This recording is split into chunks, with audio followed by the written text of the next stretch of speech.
ajaran Islam menganjurkan untuk bahwa kita menikah, dan salah satunya kan sunnah Rasulullah yang sangat tinggi itu adalah menikah gitu ya. Pernikahan itu bukan tujuannya untuk apalagi pomo-pomo ya. Dari dulu itu sampai sekarang mungkin masih ada di Moniji misalnya di beberapa daerah itu. Kalau pernikahan itu sangat luar biasa sakral sekali. Sakral betul. Pernikahannya sakral. Sebetulnya ibadah paling panjang adalah pernikahan. Tapi ibadah yang paling berat juga adalah pernikahan. Gitu.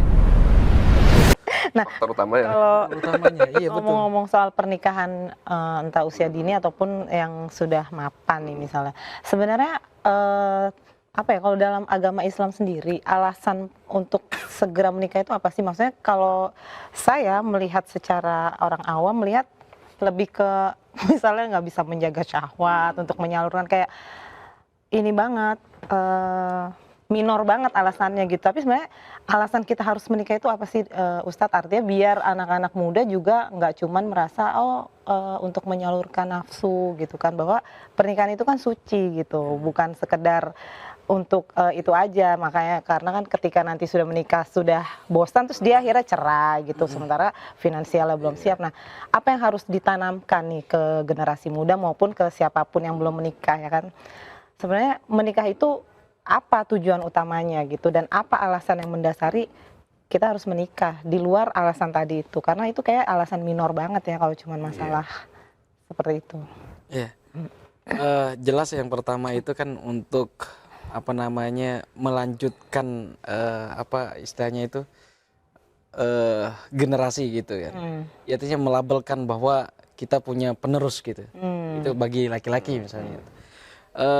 Tentu juga ajaran Islam menganjurkan untuk bahwa kita menikah, dan salah satunya kan sunnah Rasulullah yang sangat tinggi itu adalah menikah gitu.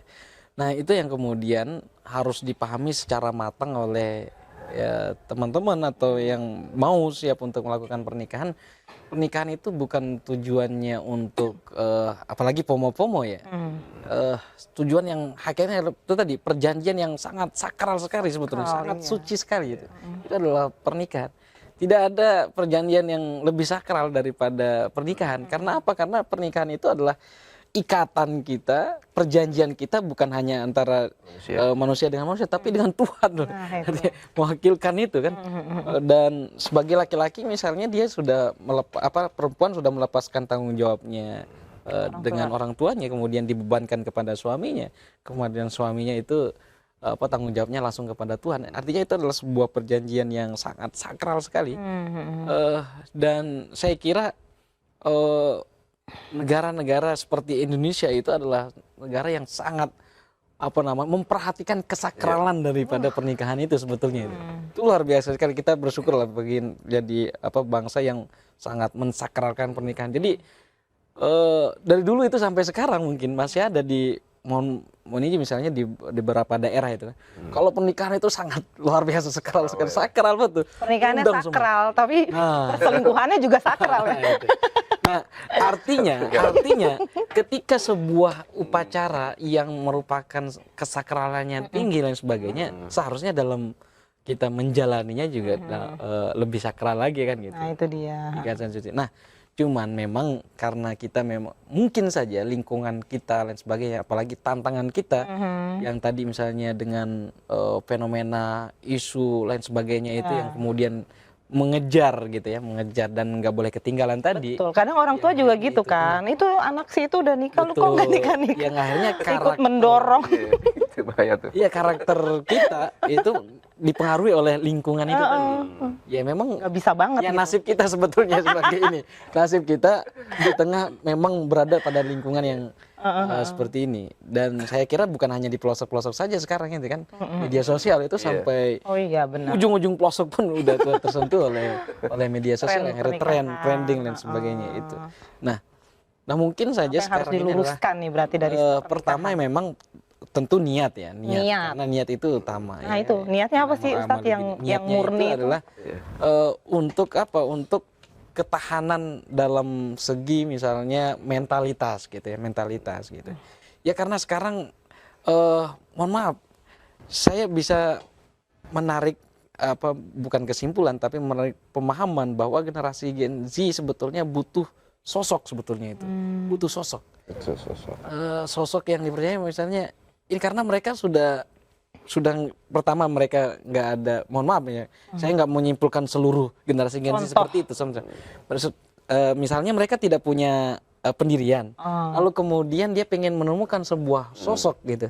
Nah sosok ini akhirnya mohon maaf di rumah dia nggak dapat, di lingkungan dia nggak dapat. Nah pengen mencari sosok yang dia udah dia imamku ya kan, total ditinggal.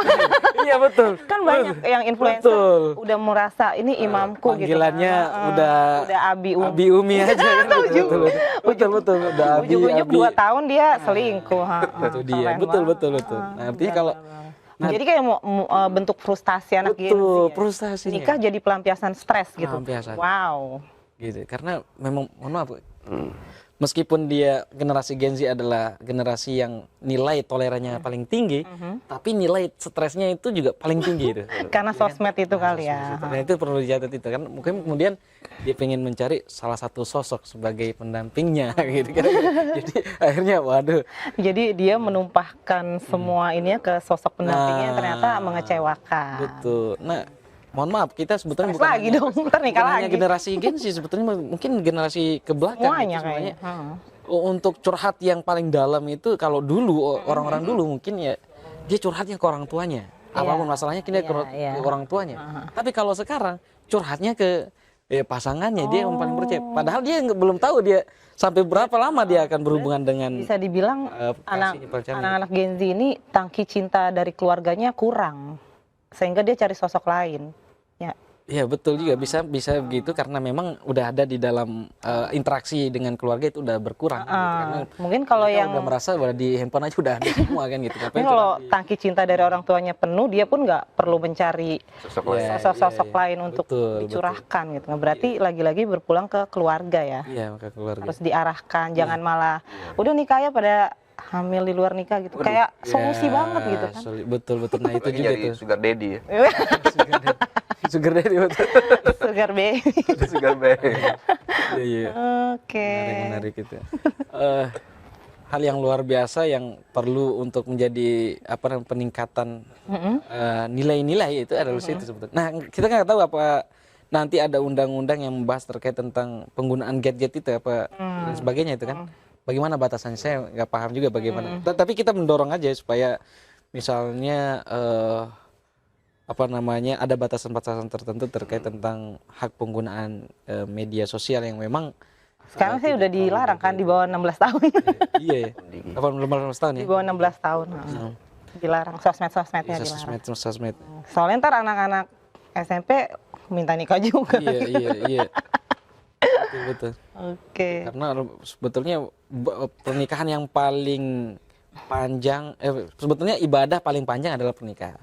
Tapi ibadah yang paling berat juga adalah pernikahan, gitu. Ibadah yang paling berat.